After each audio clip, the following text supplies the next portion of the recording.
Julian Araujo has just been crowned a hero by his teammate after a dramatic 97th minute winner. Martin O'Neill has revealed a massive injury blow that'll see a key midfielder out until late March, plus a brutal assessment of Reo Hatate's future at Celtic, and Chris Sutton puts Neil McCann firmly in his place. But first, make sure you like this video and subscribe to the channel for more Celtic content. Celtic's dramatic comeback win on Sunday had plenty of standout contributors, but one late moment ensured there was only ever going to be one hero.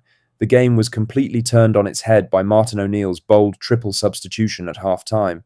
With Celtic flat and trailing, the introductions of Alex Oxlade-Chamberlain, Tomasz Cvanchara and Sebastian Tunekti completely altered the tone of the contest. Celtic played with far greater intensity and control in the second half. Oxlade-Chamberlain produced several composed passages of play, calming the midfield and helping Celtic dictate tempo.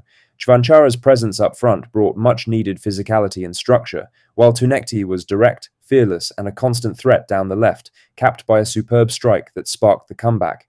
Yet for all the impact made by the substitutes, it was Julian Araujo who provided the defining moment.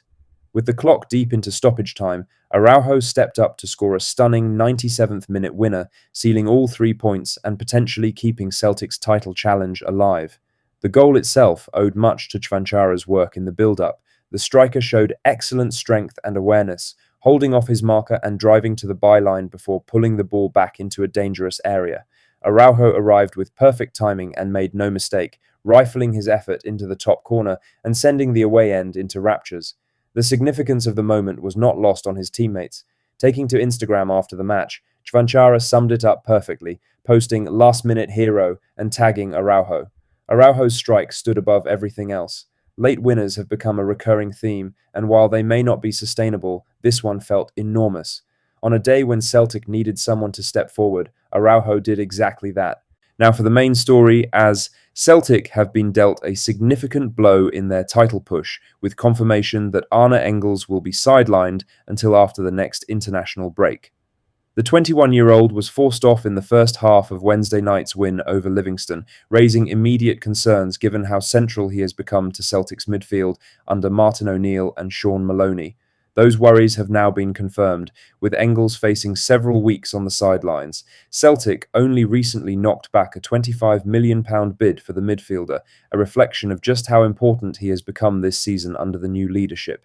The difference when he is missing has been noticeable.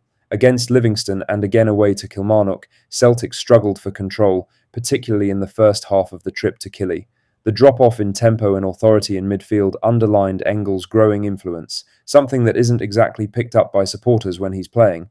Speaking about the injury, O'Neill confirmed Celtic will be without the Belgian until late March. He said he'll be out to the international window. O'Neill doesn't think, unless he does really well in recovery, he can't see them having him before that finishes, which would be the end of March. It's his thigh, which is every bit as bad as a hamstring injury in that sense.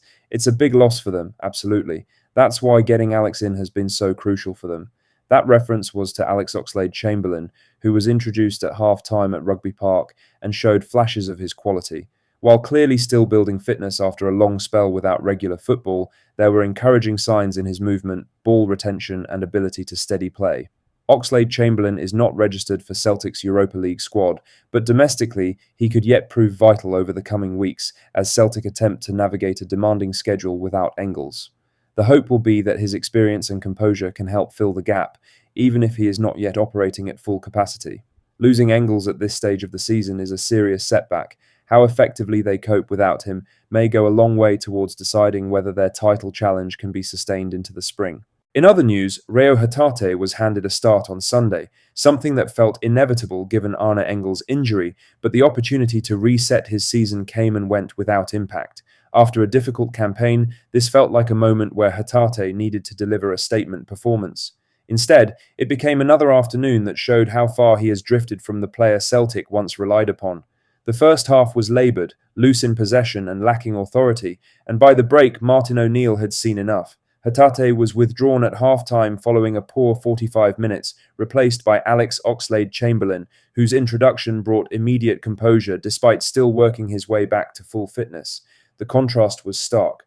Where Hatate struggled to influence the game, Oxlade-Chamberlain steadied Celtic and helped them regain control.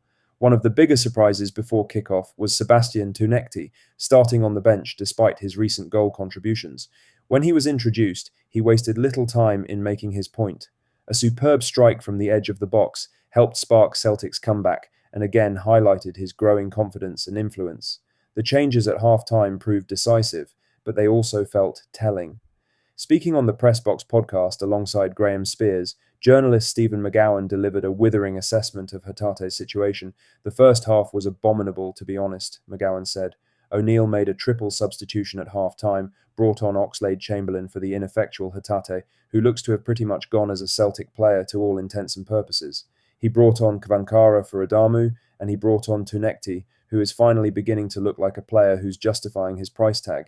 He took a bit of time, and he's beginning to pose a danger now. His second half was much better. It wasn't perfect, but they got the job done. It is a brutal verdict, but it's not wrong.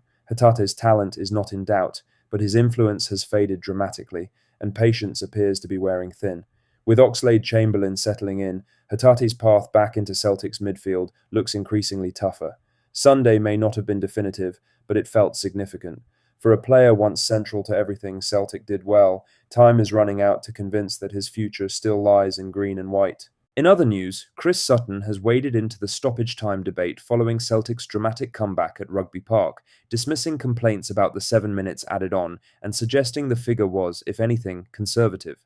The former Celtic striker took to X shortly after full-time, clearly unimpressed by the post-match noise surrounding the late winner. For all the whinging about the 7 minutes added on at Kilmarnock, 7 minutes was light in truth with the lengthy stoppages for Lyons and Thompson and all the subs. Sour grapes springs to mind and jealousy.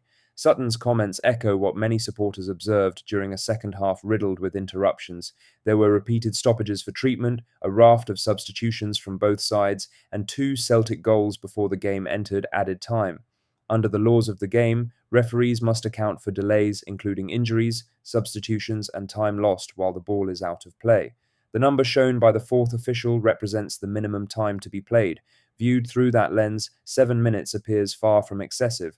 Celtic, of course, used that window to complete the turnaround. Julian Araujo's 97th minute strike sealed a remarkable 3-2 victory and sparked wild scenes in the away end, extending a growing pattern of late decisive goals. For some, the stoppage time debate has become a distraction from the bigger picture. Celtic's second half energy, attacking changes and relentless pressure shifted the momentum long before the clock ticked past 90 minutes. Sutton's intervention reflects a sentiment shared across large sections of the support. The added time did not decide the match. Celtic's refusal to stop pushing did. There is no debate. Neil was clutching at straws. Maybe it's understandable given the position Kilmarnock were in at half-time. That's all the latest Celtic news for today. Make sure to hit that like button, subscribe if you haven't already, and drop a comment below with your thoughts. I'll see you in the next one. Hail, hail.